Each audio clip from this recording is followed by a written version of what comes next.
Muito bem, então vamos dar início ao nosso estudo de hoje. Eu vou compartilhar aqui o slide com vocês. Levi, se eu não tiver muita participação, é porque eu vou pôr no mudo aqui, eu só vou ouvir, porque eu estou lavando as louças aqui, senão faz barulho, tá? Ok, sem problema.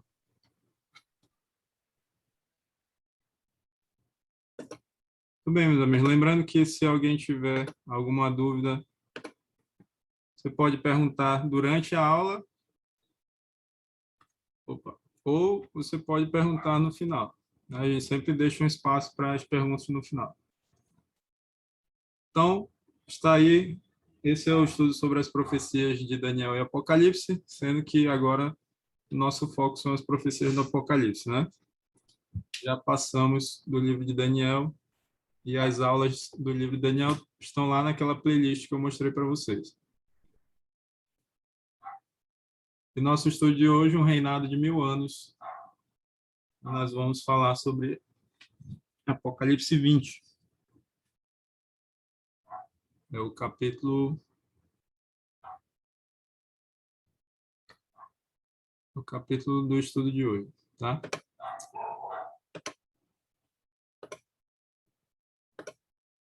Bem, convido vocês a orar comigo antes de nós iniciarmos o estudo. Oremos. Senhor nosso Deus, nosso Pai, nós te louvamos porque o Senhor é o nosso Deus, o nosso Pai, que nos ama, que cuida de nós, tem nos dado vida e saúde, tem nos dado proteção e livramento de todo mal.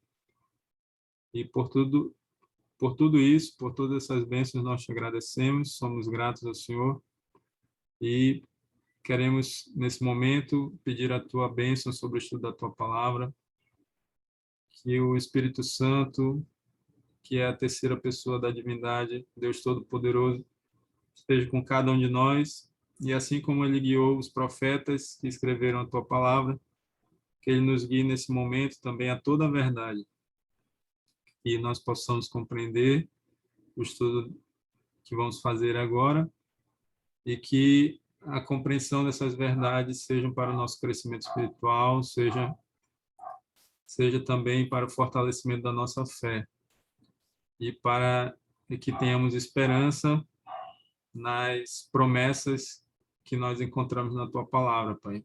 Perdoe os nossos pecados, somos pecadores, falhos, indignos, necessitamos da tua graça, e é essa graça que nós pedimos nesse momento, e pedimos todas essas bênçãos em nome de Jesus. Amém. Amém. Muito bem, meus amigos, vamos lá então.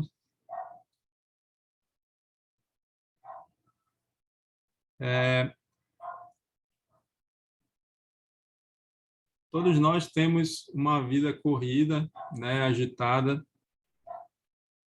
Todos nesse mundo estão assim, né? Apesar de termos muitas facilidades hoje, né? Ainda assim, nós estamos sempre reclamando de falta de tempo, né?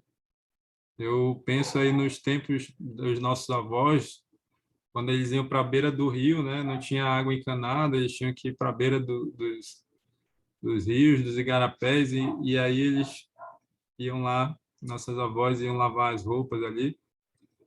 E hoje nós só temos o trabalho de colocar as roupas dentro de uma máquina de lavar, e ela faz todo o trabalho, e algumas até já a roupa já sai enxuta, né? Mas ainda assim nós temos uma vida corrida, muitas vezes nos sentimos cansados, né? Nos sentimos estressados, mas na Bíblia nós encontramos uma grande promessa de que nós teremos 1000 anos de paz e de descanso. Você já pensou ter 1000 anos de descanso? Aqui nessa terra, né, quem trabalha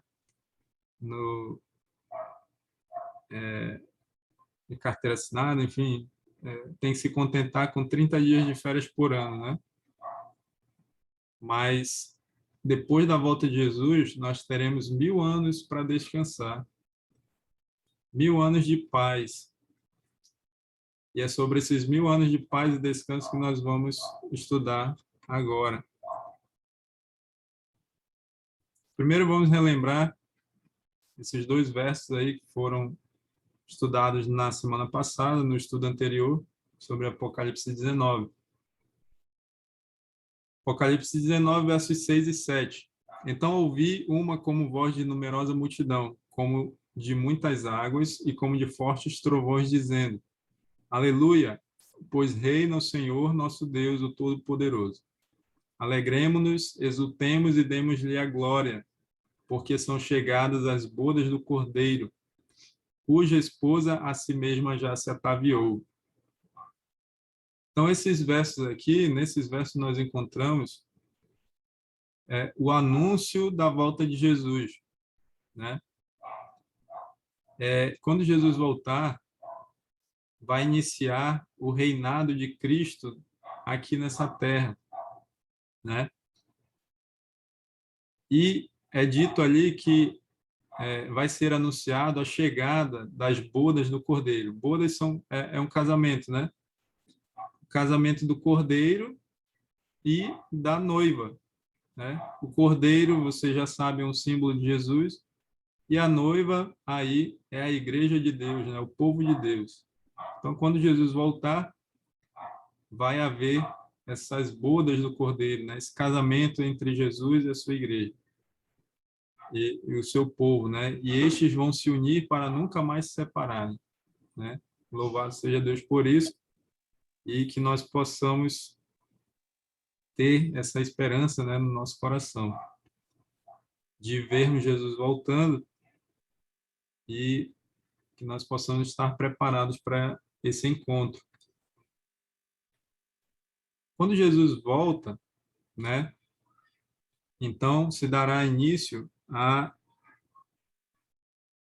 esses 1000 anos de paz e descanso, ao milênio bíblico, né? Vocês vão encontrar várias explicações para esses 1000 anos, mas a maioria das explicações que nós encontramos nas igrejas evangélicas são explicações incorretas, né? Não estão de acordo com o ensinamento da palavra de Deus. E aqui o que nós vamos ensinar é aquilo que nós acreditamos ser a interpretação correta de Apocalipse 20. Então, após a volta de Jesus, ou durante a volta de Jesus, né, acontecerão várias coisas que nós já estudamos, se não nesse estudo, mas lá no estudo bíblico A Verdade. Vai acontecer a ressurreição dos salvos, né, que lá em João 5, 28, é dito, 28, 29 é dito, é chamado de a ressurreição da vida, né, que vai participar dela aqueles que fizeram bem, aqueles que morreram salvos, né? Depois, os vivos serão transformados e todos eles, vivos e aqueles que morreram e foram ressuscitados por Jesus, ascenderão ao céu, né, para se encontrarem com Jesus nos ares. Depois, os mortos, os ímpios que estiverem vivos vão morrer. E aqueles ímpios que estiverem mortos, eles vão continuar mortos, tá? Eles continuam mortos. Os ímpios vão morrer pela manifestação da glória de Jesus, porque nenhum pecador pode permanecer vivo diante de um Deus santo, tá? E então vai se dar início à prisão de Satanás, ok? E a terra estará desolada nesse período. Tudo isso daí é o que marca o início do milênio bíblico, ok? Agora sim, nós vamos entrar em Apocalipse 20. Nós vamos ler dos versos 1 a 3. Alguém gostaria de ler? Alguém pode ler esses versos?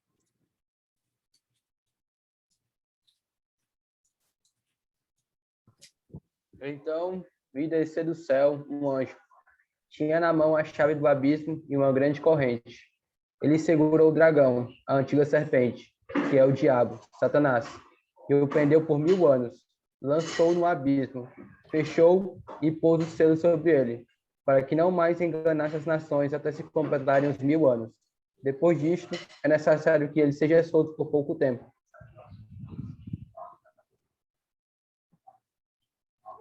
Muito bem, obrigado, Valões.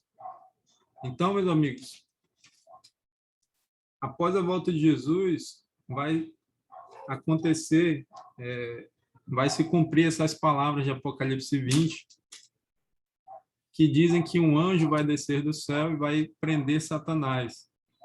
Satanás ficará preso onde? Ele ficará preso aqui nessa terra. Essa prisão, ela não é literal,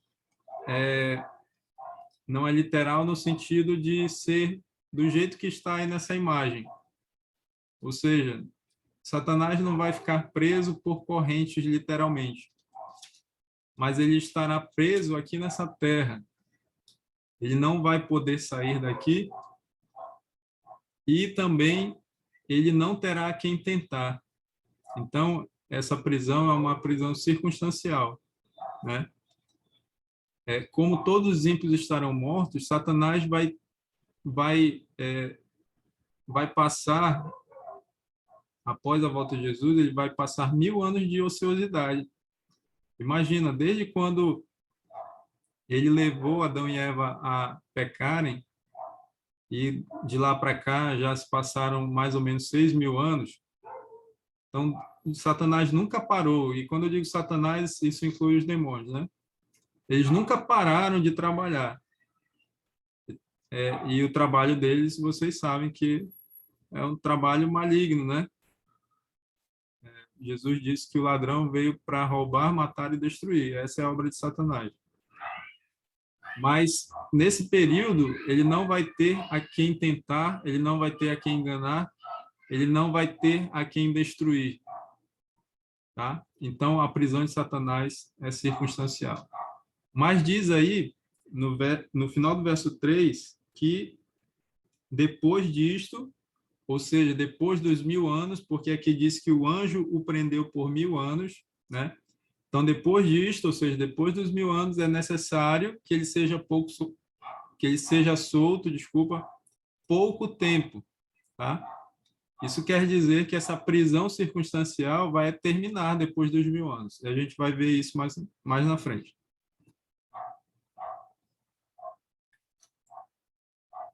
E como a terra estará nesse período, meus amigos? Deus deu essa visão para Jeremias, né? Jeremias pôde ver a terra nesse período dos 1000 anos. E está registrado em Jeremias 4, 23 a 26, que diz assim: olhei para a terra, e ei-la sem forma e vazia, para os céus e não tinham luz. Olhei para os montes e eis que tremiam, e todos os outeiros estremeciam. Olhei e eis que não havia homem nenhum. Olha só, não vai haver homem nenhum. Por quê? Porque os salvos estarão no céu e os perdidos estarão mortos. E todas as aves dos céus haviam fugido. Olhei ainda e eis que a terra fértil era um deserto, e todas as suas cidades estavam derribadas diante do Senhor, diante do furor da sua ira. Então, meus amigos, vejam que a terra estará num estado de caos total, né? E ela voltará a ser como ela era antes de ser criada. Porque lá em Gênesis 1:2 diz que a terra era sem forma e vazia e havia trevas sobre a face do abismo. E Jeremias olha para a terra e vê a terra novamente sem forma, vazia e sem luz, né? Além disso, haverá terremotos constantes, não haverá nenhum tipo de vida, nem vegetal, nem animal, nem de seres humanos, né, como nós já falamos. Porque, imagina, não vai ter luz, sem luz não há vida, né? E tudo estará destruído, ou seja, todas as obras humanas estarão destruídas nesse período dos 1000 anos, ok? Do milênio bíblico. Então, o que acontece durante o milênio? Os salvos estarão no céu, reinando com Cristo, tá? Daí o título desse estudo, Um Reinado de 1000 Anos. Jesus estará reinando lá no céu juntamente com os salvos, tá? Nós vamos já ver o texto. Os ímpios estarão mortos, todos eles, Satanás estará preso e a terra desolada. Assim estará a terra durante os 1000 anos.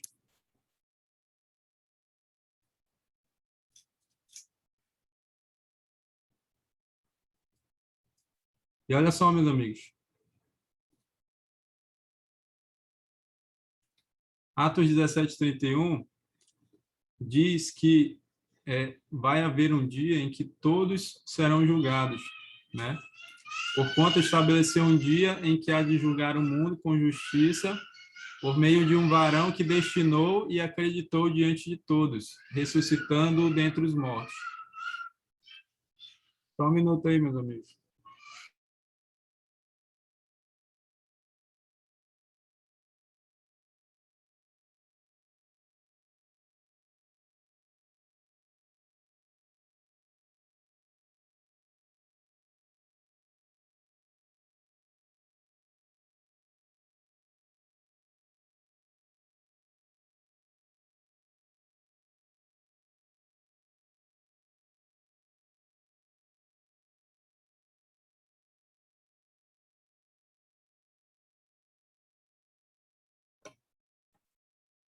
Muito bem, meus amigos. Então, Atos 17:31 diz: porquanto estabeleceu um dia em que há de julgar o mundo com justiça, por meio de um varão que destinou e acreditou diante de todos, ressuscitando dentre os mortos. Quem foi que Deus ressuscitou dentre os mortos? Foi Jesus. Então, o mundo será julgado com justiça. Por quem? Por Jesus Cristo. Jesus é o juiz e, inclusive, nós vamos falar a respeito disso com mais detalhes no estudo do próximo sábado, né, do estudo bíblico à verdade, na lição 14, né? Nós vamos estudar a verdade sobre o juízo final. E aí, meus amigos, nesse período dos 1000 anos, vai acontecer uma das 3 fases do juízo, tá? Mas nós vamos ver detalhadamente cada uma dessas fases. Primeiramente, o juízo pré-advento, né? Ou o juízo investigativo. Esse juízo ele foi anunciado na primeira mensagem angélica, tá? Antes de 1844 ele começou a ser essa mensagem, né? A primeira mensagem angélica começou a ser pregada e ela anunciava a chegada do juízo. Diz aí, né? Vi outro anjo voando pelo meio do céu, tendo um evangelho eterno para pregar aos que se assentam sobre a terra e a cada nação e tribo, língua e povo, dizendo em grande voz: temei a Deus e dai-lhe glória, pois é chegada a hora do seu juízo, e adorai aquele que fez o céu e a terra e o mar e as fontes das águas. Quem está acompanhando as aulas já sabe que o juízo iniciou em 22 de outubro de 1844, quando se cumpriu a profecia de Daniel 8:14, das 2.300 tardes e manhãs, né? Nesse dia, exatamente nesse dia, Jesus ele passou do lugar santo no santuário celestial para o lugar santíssimo, ou o santo dos santos. No santo lugar, Jesus tinha um ofício, ou tem um ofício, né, de sacerdote, ou de advogado, de mediador, de intercessor. Quando essa profecia se cumpre exatamente nesse dia, Jesus então sai do santo lugar e ele entra para o santo dos santos.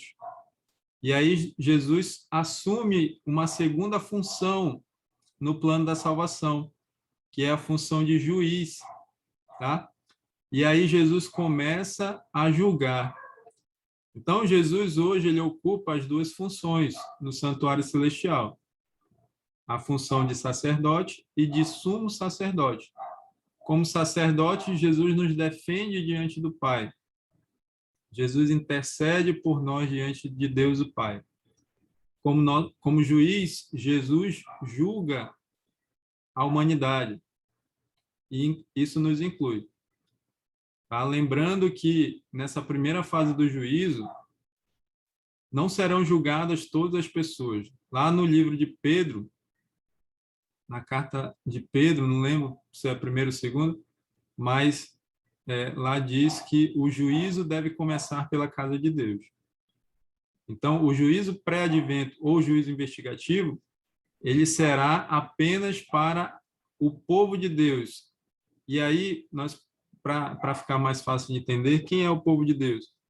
São aqueles que têm o seu nome ou tiveram o seu nome inscrito no livro da vida. Tá? E por que que aqueles que não têm o nome inscritos no livro da vida não serão julgados? Porque eles serão julgados na segunda fase do juízo, que nós vamos ver depois. Tá?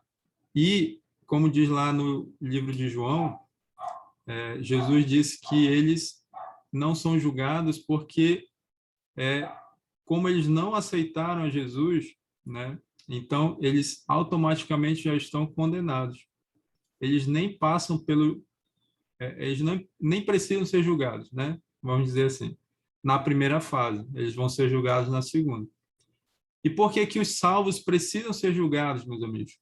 Porque aquela história que é pregada por muitas igrejas evangélicas, que diz que uma vez salvo, salvo para sempre, é mentirosa. Isso é um grande engano. Uma vez salvo, você não está salvo para sempre. Tá? E aí, como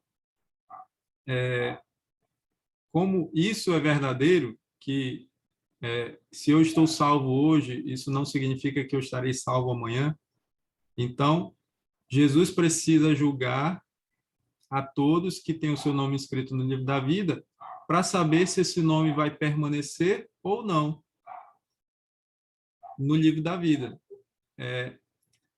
Aqueles que perseverarem até o fim, Jesus disse, esses serão salvos. Então, aqueles que um dia que aceitaram Jesus e que tiveram o seu nome escrito no livro da vida, que perseveraram até o fim, esses serão salvos. Ou seja, Jesus vai julgá-los, e se eles permaneceram fiéis a Deus, se eles permaneceram amando a Deus e fazendo a sua vontade, o nome deles permanece no livro da vida. E aqueles que não fizeram isso terão seus nomes apagados do livro da vida. E vão se perder juntamente com os ímpios. Tá?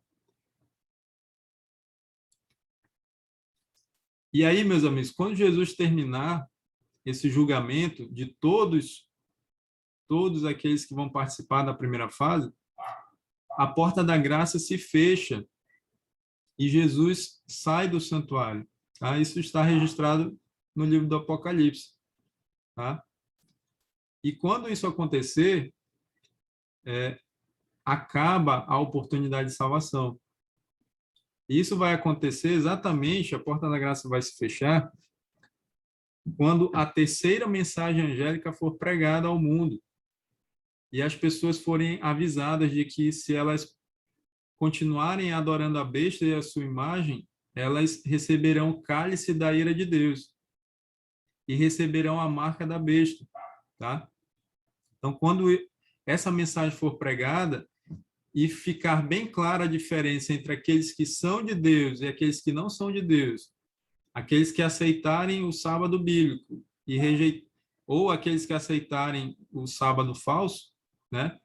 Então, quando todos tiverem a oportunidade de decidir de que lado vão ficar, então Jesus termina a sua obra como juiz e também como advogado no santuário celestial. A porta da graça se fecha, a oportunidade de salvação termina para todos, porque todos já tiveram essa oportunidade.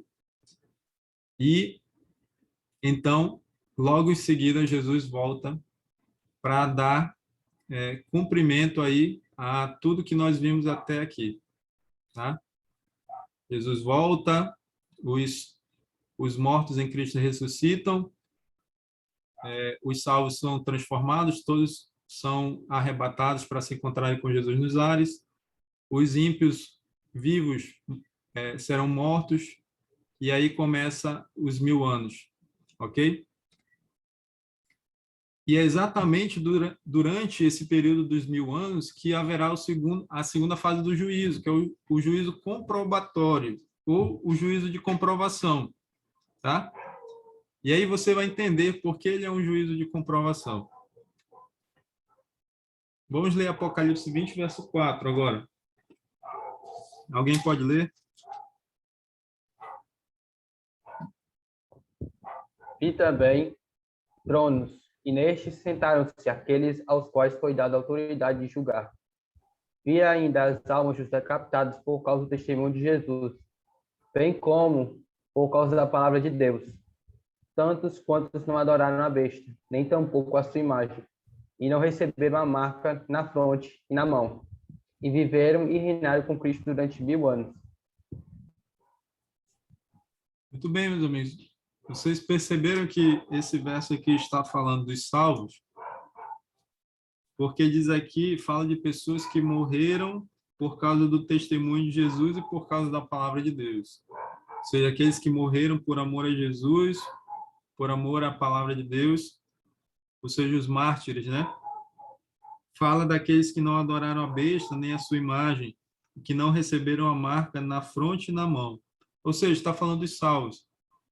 Esses vão viver, e vocês já sabem em que momento eles vão viver, né? Eles vão viver quando Jesus voltar, e então os mortos em Cristo serão ressuscitados, e eles vão reinar com Cristo durante os 1000 anos. Né? Então, inicia o reinado de 1000 anos, né? Inicia a contagem dos 1000 anos de descanso e paz que nós falamos lá no início. E esses aqui, diz no começo do verso 4, que eles vão sentar em tronos e vão receber autoridade de julgar. Então, na segunda fase do juízo, que é o juízo de comprovação, Jesus não será o juiz, mas os salvos serão os juízes. Olha só que interessante, que privilégio que Deus dará para os salvos. E quem eles vão julgar? E o quê, né? 1 Coríntios 6, versos 2 e 3 nos ajuda a entender. Ou não sabeis que os santos hão de julgar o mundo? Ora, se o mundo deverá ser julgado por vós, sois acaso indignos de julgar as coisas mínimas? Não sabeis que havemos de julgar os próprios anjos? Quanto mais as coisas desta vida. Esses anjos aí que serão julgados pelos santos são os anjos caídos, é claro, né? São os demônios, Satanás e os demônios, tá? E diz que os santos vão julgar o mundo. Isso quer dizer que na segunda fase do juízo, Jesus vai permitir que os santos sentem em tronos, né? E ali será apresentado para eles, será aberto para eles os livros que são usados, né, por Jesus no julgamento, no juízo. Tá? E aí você tem, além do livro da vida, você tem o livro memorial, que tem o registro das coisas boas que fazemos, né? Quando nós fazemos a vontade de Deus, quando nós obedecemos a Deus, quando nós amamos e ajudamos o próximo. Então, é registrado ali no livro memorial. E tem também o livro dos pecados, onde são registradas as coisas ruins que fazemos, as coisas erradas, as transgressões da lei de Deus. Tá? Então, esses livros serão apresentados para os salvos. E pode ser que existam outros livros, mas a Bíblia não menciona. E aí, meus amigos, os salvos, eles vão entender o motivo da perdição dos ímpios. E é claro que cada pessoa ela vai julgar aquelas pessoas com quem ela era mais próxima, de quem ela foi mais próxima, né? E que se perderam. Então, por exemplo, se uma pessoa vai para o céu, é salvo, e o seu cônjuge não é, então essa pessoa vai julgar o seu cônjuge. Ela vai saber o motivo da perdição dele ou dela, né? Se for um pai ou uma mãe, a mesma coisa. E aí, meus amigos, além de entender a motivação da perdição dessas pessoas, e aí Jesus vai mostrar para os salvos todas as oportunidades de salvação que os perdidos tiveram e que rejeitaram, tá?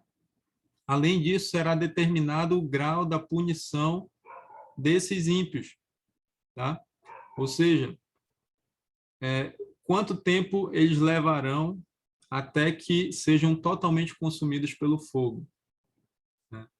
Então, esse grau de punição ele vai ser determinado de acordo com a luz que essas pessoas tiveram, com as oportunidades que elas tiveram, com a vida que elas levaram, né? Se foi uma vida totalmente desregrada, de pecado ou não, enfim. E aí, no final desse juízo de comprovação, meus amigos, vai ficar comprovado que todas as pessoas que se perderam pelas suas próprias escolhas.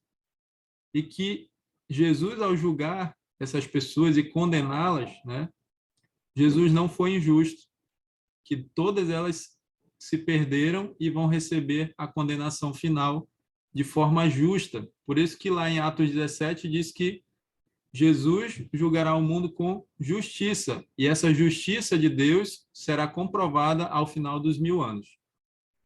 No final dos 1000 anos, ninguém terá dúvidas de que Jesus foi justo, de que Deus foi justo no julgamento de todos os ímpios. Ok?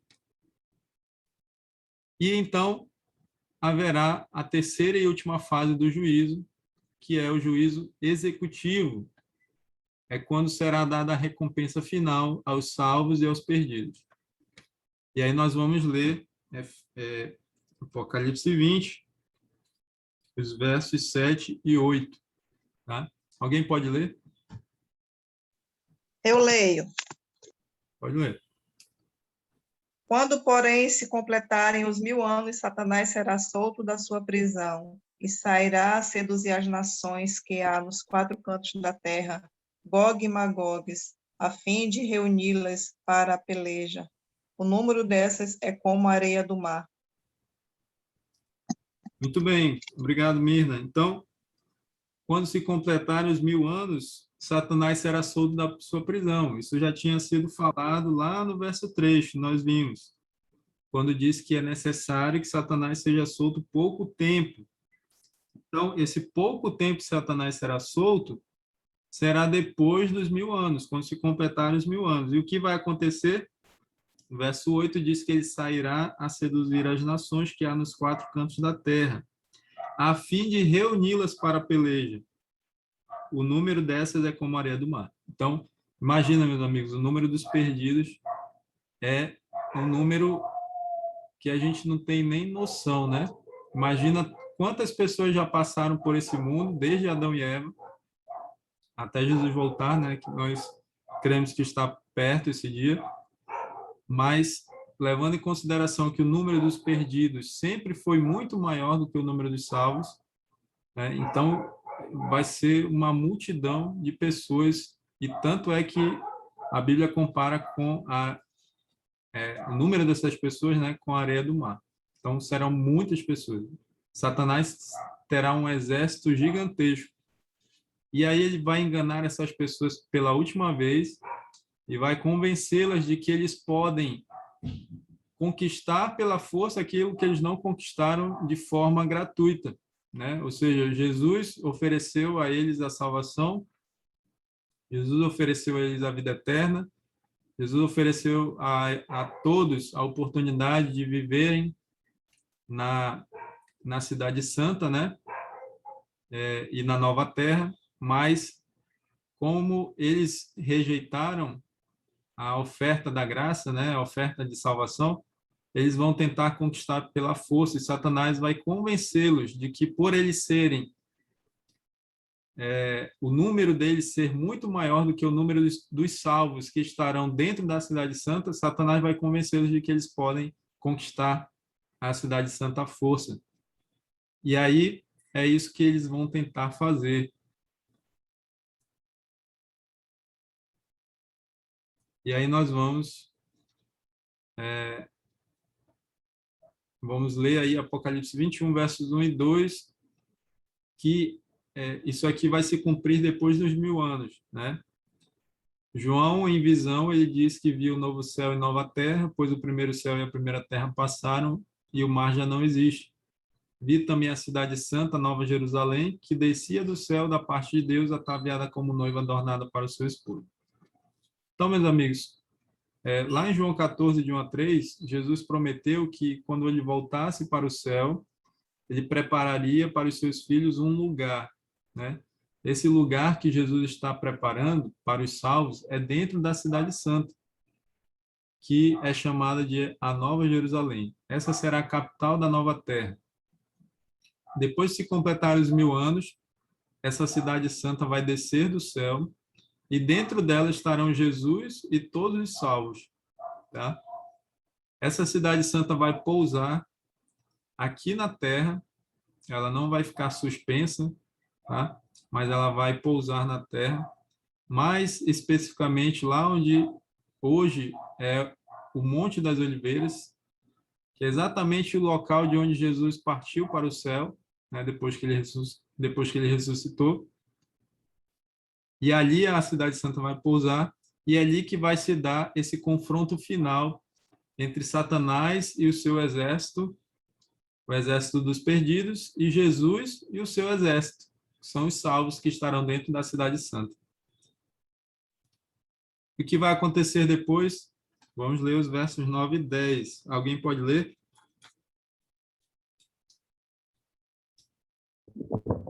Marcharam então pela superfície da terra e sitiaram o acampamento dos santos e a cidade querida.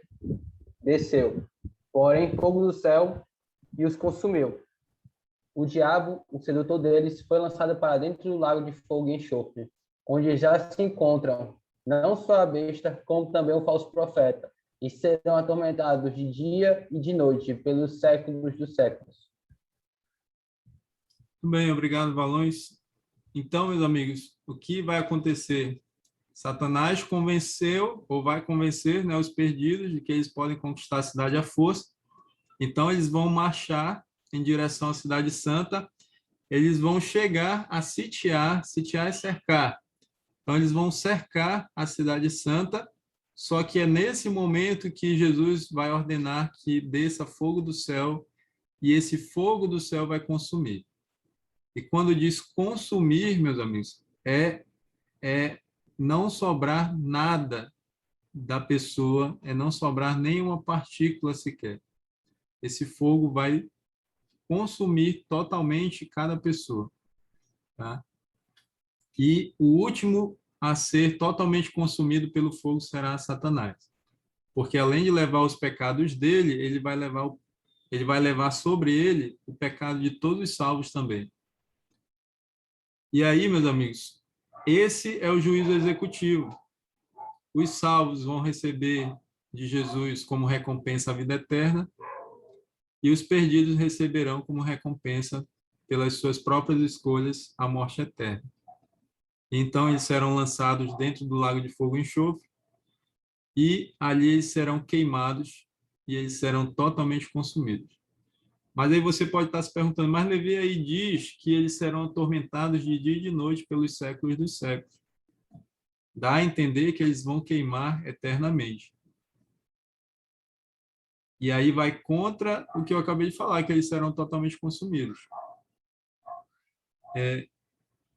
Aí, meus amigos, nós temos aquele princípio de que você não pode se basear em um verso para você chegar a uma conclusão, né? Você tem que ver outros textos que falam sobre o mesmo assunto para que você possa chegar a uma conclusão final. E aí, se você vê outros textos, então você vai concluir que essa linguagem aí, ela não quer dizer que os perdidos queimarão eternamente, mas sim que essa morte, ela será eterna, né? Ela será eterna no sentido de que a morte é para sempre, né? É eterna mesmo.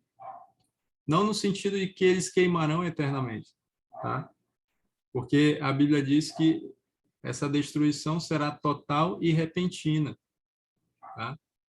Então, os ímpios e também Satanás e seus anjos queimarão até serem totalmente consumidos por esse fogo. E esse, então, meus amigos, será o dia do acerto de contas. Tudo que Satanás fez, toda a maldade que ele fez, toda a destruição, né, que ele e seus anjos fizeram, que parece que eles não pagam, né, por toda a maldade que eles fazem, já fizeram, mas esse dia vai ser o dia do acerto de contas com Satanás e seus anjos. Então, eles vão receber também a recompensa deles. Eles também vão morrer eternamente. E esse mesmo fogo, meus amigos, que vai destruir o mal, quando diz que vai destruir o mal, é porque vai destruir o pecado, né? E para que o pecado seja destruído, os pecadores têm que ser destruídos, né? Esse fogo também vai purificar o nosso planeta. E depois que esse fogo apagar, Jesus vai criar um novo céu e uma nova terra. E essa nova terra será o eterno lar dos salvos. Ou seja, a nova terra não vai ser em outro planeta, vai ser nesse planeta que nós vivemos hoje, vai ser aqui na Terra, né? E tanto é que ela tem esse nome, Nova Terra, né? Então, a nova terra será o eterno lar dos salvos. E aí, meus amigos, aí sim nós vamos poder, depois dos 1000 anos de férias que nós vamos ter lá no céu, aí nós vamos desfrutar não só de 1000 anos, que para nós já é algo impensável, né? Viver 1000 anos, mas nós vamos viver por toda a eternidade na nova terra. E aí nós vamos poder conversar, abraçar Jesus Cristo, vamos poder ouvir dele, da boca dele, o plano da salvação, tudo que ele fez por nós, e nós seremos eternamente gratos pelo que ele fez por nós. E nós vamos sempre reconhecer que, se nós fomos salvos, foi pelo que Jesus fez por nós. E aí, meus amigos, se nós tivermos o privilégio de estarmos no céu durante os 1000 anos e depois na nova terra por toda a eternidade, nós vamos viver uma vida de eterna alegria ao lado de Jesus, ao lado do Pai, ao lado do Espírito Santo e também ao lado dos nossos queridos, dos nossos familiares, se eles estiverem lá também, né? É por isso que nós temos que ser uma influência para a salvação dos nossos familiares, se nós queremos tê-los conosco no céu e depois na nova terra, né? Eu tenho certeza que todos que são pais querem ter todos os seus filhos ao seu lado, né? Todos que são casados querem ter o seu cônjuge do lado, né? Mas nem sempre os nossos cônjuges, os nossos filhos, os nossos pais, pai ou mãe, nem sempre eles escolhem, nem sempre eles escolhem servir a Jesus, né? Ou pode ser que eles não estejam no caminho verdadeiro. E você que está aprendendo essas verdades, você tem o dever, se você também quer que eles que eles desfrutem de todas essas maravilhas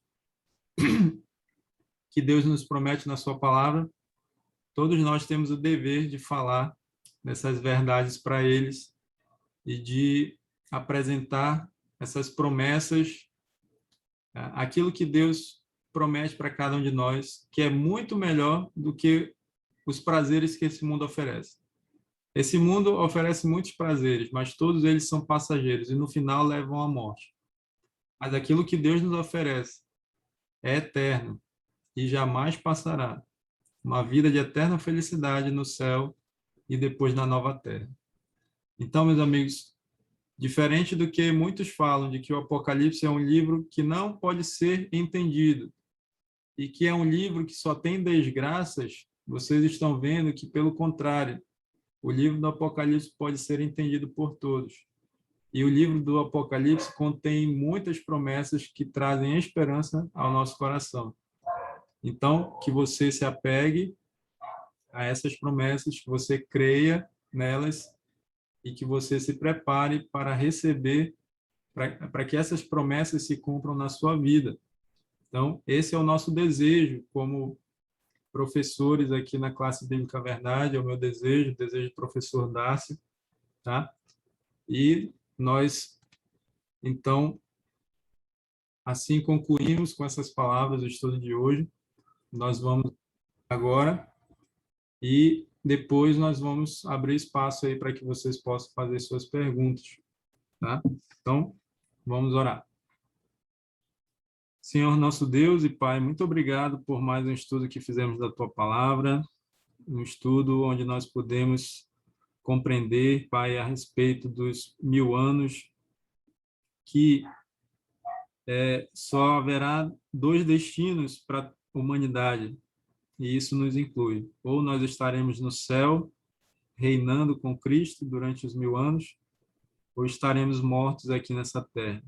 Eu tenho certeza que todos que estão aqui desejam para a sua vida a primeira opção, estar no céu durante os 1000 anos. Mas sabemos que isso depende das nossas escolhas. Por isso, Pai, nos ajude a fazer as escolhas corretas na nossa vida. Efetua em nós o querer e o realizar segundo a tua boa vontade. Nos ajuda a desejar viver no céu e depois na nova terra.